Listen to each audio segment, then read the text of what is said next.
Hi everyone, welcome back. This is the July roundup.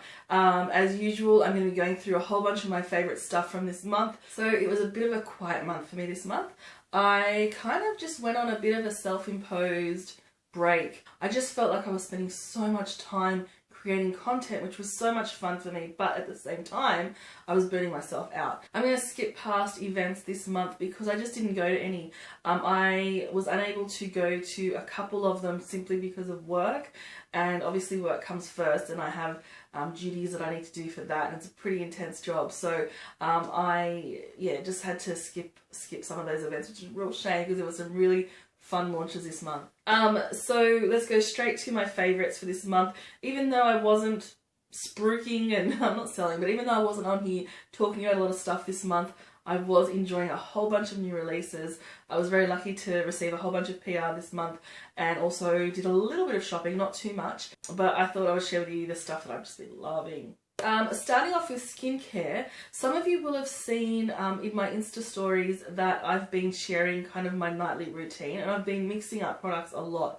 Stuff I've been loving this month, which aren't in my favourites, but I have been liking them. There's been a whole bunch of Skinstitute stuff that I've really been enjoying. I haven't been using it enough to say, oh, this is an absolute favourite this month, but there have been a few bits. So for example, one of those items has been the Gelique Rose Water Intense. So Rose Water Balancing Mist Intense Deluxe Edition. First of all, can we see how pretty that packaging is? It's just divine, and it did arrive to me with a big bunch of kind of homegrown cottage style roses, so that was really nice. But this just, I have to admit that even though I have been spritzing on my face and using it quite heavily, but it doesn't look like it, I've been using it almost like a perfume as well, because it has the most beautiful, like, sweet rose scent, and it smells so, like, it's not synthetic at all. It's so true to life, the smell. It's just beautiful. So I've been using this sort of like, almost like a toner, and I'm not really sure what you're supposed to be using it for, but I've been using it like as a toner, either to just put on before my moisturizer, or sometimes just throughout the day, just give myself a spritz because it smells so good. Another skincare item, this was sent to me a couple of months ago, and I've been using it on and off, but this month I feel like because it's been just so cold and my skin's been really dry, and as a result I've had a whole bunch of breakouts along my chin, and a lot of like very small bumps around, and I believe it's just the dryness and the sort of harshness from the weather, but also all the air conditioning and heating. But under my eyes have been looking really dry as well lately. So I've been using the Mega Bright Dark Circle Minimizer. Now I can't really, from Origins, so I can't really talk about whether or not it's doing any difference for the darkness, but in terms of being a really, really rich under eye cream, this is divine. So you only use the smallest little amount. Like I said, I've been using this pretty much, not every single night, but I would say like 2 nights out of 3 I'll be using this under my eyes, and use the smallest little amount, and I don't know if you can see, but it's so rich, and it just leaves your eyes feeling so prepped in the morning, so the makeup just goes on so much better. So I've been really, really enjoying this one. On to hair care. I got another chop this month because it was getting a little unruly. I haven't been colouring, I haven't been doing much with my hair this month. I kind of had a 2-week break from any hair, like heat treating and anything like that, so I've tried to look after it a little bit, but it has been looking a little bit dry. I've got quite, not greasy hair, but because my hair is quite thin, like I've just washed and blow dried, so I don't have a lot of volume, but because it's very flat and it does get greasy because there's just not a lot of it, I do rely on dry shampoo quite a bit. And so I was introduced to a brand new dry shampoo at the Sephora showcase, and it's this one here. It's the Way Dry Shampoo Foam, and this absolutely freaked me out because I thought the idea of applying a mousse to my hair, no way, it's not the 80s, but this is crazy. So it's literally a mousse, and you then massage it into your roots, and it gives you crazy volume. So it does absorb the oil, but more than that, it just gives you so much volume. It's really nuts actually. So I'm definitely going to be repurchasing this one when it runs out. One of my favourite hair care brands is Behave, and this month I've been loving the Fresh Ends. It's like a hair moisturiser, so you just pump out the smallest little amount. I love applicators like this, or delivery systems like this. So you just pump out the smallest little amount, you rub it between your fingers, and then you just sort of rub it into the ends. And it's supposed to, I don't know if it's going to repair split ends, because once it's split, but it will kind of hide the appearance of them. So it makes the ends of your hair just look a little bit more fresh. I guess that's the word to use, yeah, fresh. And yeah, so I really, really like this one. I've used this one before, but I do believe this is new packaging.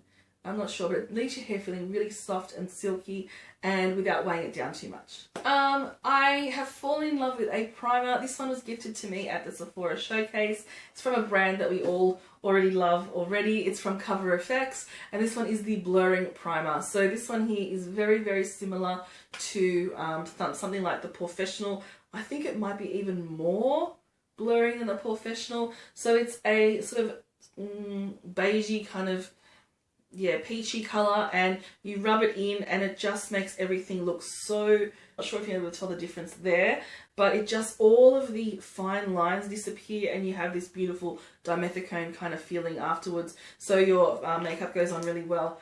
There's two foundations I want to talk about this month, and they're like polar opposites from one another. The first one is from Ariana Poole. Now, I had not heard of this brand whatsoever. This is one that is, I think it's available exclusively through TVSN online.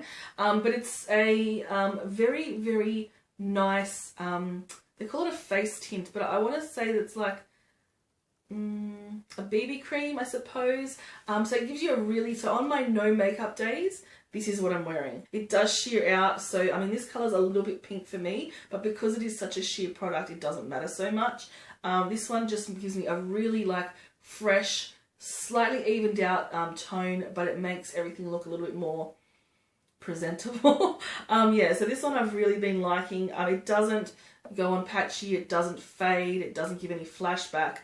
This is one I'm going to try and explore a little bit more from this brand, because I've actually been really, really impressed with this one. So this one was a favourite for those days where I was just kind of going to shops, or, you know, wanted a no makeup day. On the absolute opposite end of the spectrum is this. I've finally got my hands on the Remarkable foundation. It's taken like a year. But every time I went to Sephora to get colour tested, I get colour match, and then that shade wasn't in range, in stock. Go online, it wasn't in stock either. So this shade is actually 14 Ivory Medium. It's a good shade for me now, but it's all, well, it's just a little bit darker than what I should have now. But I want to be able to wear it through summer as well. So I'm going to have to maybe add a bit more bronzer with this one. But yeah, I've really been liking this one. But I have to say, I have to do so much skin prep for this to work for me. So I really need to moisturize. I really need to, like the night before, I need to make sure I put on a heavy night cream and some eye cream. Otherwise it will catch on every little dry patch you have. The only thing I'm a little bit disappointed with is that it doesn't last as long as I thought it would. And that's by no means saying that it wears off during the day. But I guess I had, because it was so full coverage, I think I was comparing it to double wear. And it's not a double wear type of thing. It's, in its own right, it's amazing, but it's not as long wearing. I'm sure you guys are familiar with this by now. It's like a, not a dropper, just like a stick that you put a few dots on your face and then work it in. It's very, very highly pigmented, and this is one of the foundations that I actually recommend a brush more than a beauty blender. You know I'm a beauty blender girl, but this one works a lot better with a brush. So yeah, I'm really glad that I've ended up liking it. I didn't like it the first 2 or 3 times I used it because my skin was dry and flaky and it caught on everything. But now that I know that I really need to prep my skin exceptionally well, it works for me. This is a bit bougie, but I really like the Marc Jacobs Omega Bronzer. So this, I never thought I would be recommending something like this to you, but the bronzer is just so beautiful. It's not very dark, so for those of you with more than like a medium skin tone, you're going to struggle with this one. But the texture of it is just so remarkable. That wasn't supposed to be a pun. So it's only available in the one shade this year. This is Tantastic. It's quite subtle. It's very nice and warm without being too orange. And I've just been enjoying it. I'm wearing it today. It's not too like unnatural. My only criticism of this one is that because it's such a large pan, you really go in with a brush and swirl it around. So your packaging's going to get kind of dirty looking, which, you know, who cares? But it is such beautiful packaging. This one is so expensive, but if you want one really nice bronzer that you know you'll love, have a look for this one. Oh, it's so expensive. This is the Basic Moment Blush Palette, and so I just have been using this on my face and on my eyes throughout the month. So I would be working a little bit of this all around in the crease kind of area, intensifying the crease with that shade, and then using that on the lid and obviously on my face as well. This is just really pretty as well. It's obviously a lot more cool tone than the Marc Jacobs, but the texture is really nice. It doesn't cling to, you know, the skin. It blends. Yeah, it's just beautiful. The blush is a little bit pale, but it works for me. If you have skin darker than mine, then it's probably not going to work for you. But it's a really, really pretty color. It's actually not as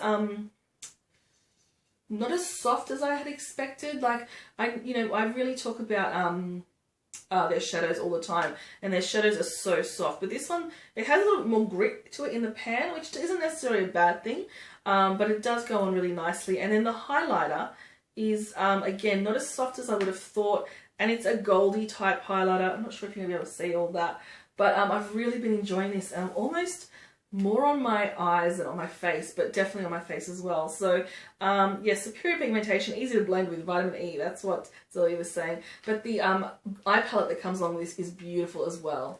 We are almost at the end. If you are looking for an eye palette which is portable, beautiful, and kind of more of a subtle palette as opposed to your high pigmentation product, then I really think you should have a look at the Bare Minerals. This is going to do crazy things to the camera, but the Bare Minerals Neutrals palettes. This one here is the Posh Neutrals, and it's just got a whole bunch of really nice shadows in there. The pigmentation is nice, but it's not crazy pigmented. They're nice and soft.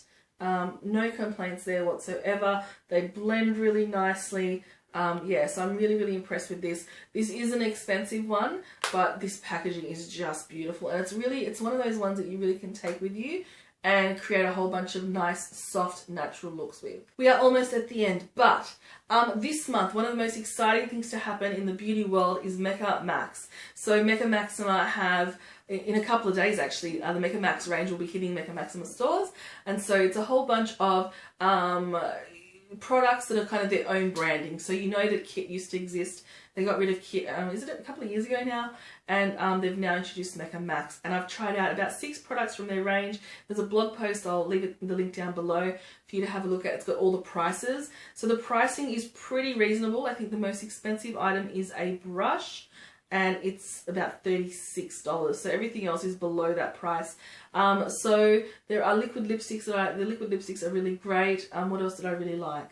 The bronzer is so beautiful and soft, but I haven't used it enough to claim that one as a favorite. But one that immediately stood out to me, and even though I've only been using it a week, this one has to make it in my favorites. It's this, again, another highly reflective thing that's going to cause mayhem. It's the Mecca Max IMAX Power Couple Mascara. Here's why I love it. On one side, we have a nice mascara, nice big brush, kind of a traditional looking brush. Deposits a lot of product. It's quite nice. And then this is what I love. On the other side, we have a skinny mini brush. So this is very, very similar to the cosmetics ones that I love.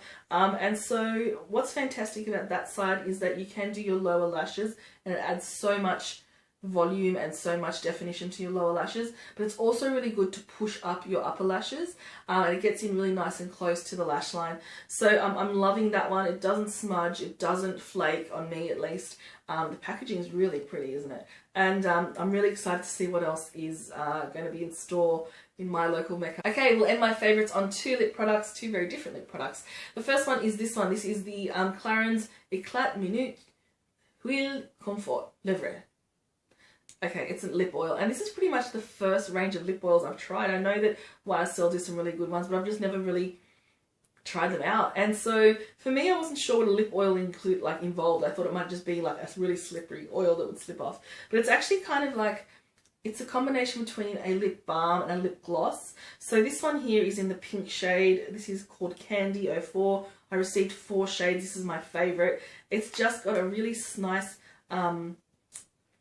like fruity scent. It doesn't give a lot of colour, just a little bit of colour there, tiny amount. You can see a tint there. but it just lasts for such a long time. I was so surprised. So it lasts a really long time. It hydrates the lips, doesn't dry anything out for me. Looks nice and shiny, smells really nice. I've been keeping this one in my bag. And lucky last is this very unassuming looking product. Now this is Lolita, and it's Lolita in the this is Lolita in the brand new format. This is the lip liner. I do believe they've also released a shadow, but I haven't seen that in store yet. So this is the lip liner, and the reason why I love this is number one, because it's Lolita and I love that shade. But number two, you cannot budge this stuff. It is so budge proof. So at the Sephora showcase, I tried this on my hand, and then I went to another stand, and it was a stand that had double cleansers and stuff. And the double cleanser couldn't get this off, and the lady that was representing that other brand was like, oh my gosh, that's amazing. Alright, so you put it on, you let it set, and it will not budge. It is so budge proof, I can't even explain it to you. So yeah, I highly recommend this one. I've been wearing it with the normal lipstick, not the liquid lipstick. I think it might be a bit drying, the two of them together. But this one isn't too dry on the lips by itself. I really like it. I've actually worn it a couple times just by itself, and it gives just a really nice definition without heaps of colour. But definitely pick this up. It's a little smaller than I would have liked. I was hoping for a nice big crayon here, but a little bit goes a long way, and it's just so good. In terms of empties this month, it's really just been a whole bunch of face wipes. I did get rid of a couple of concealers just because they were old. So there's nothing really significant to show you there this time. So what I'm going to do is I'm going to leave this here. I'm going to keep this short and sweet. I'm going to hope that you have had a wonderful month, and I would love for you to leave me a comment down below letting me know what you've loved this month. And other than that, just have a great one, and I'll see you next time. Thanks for sharing some time with me on my little corner of the internet. I had to get that one in. See you next time. Bye.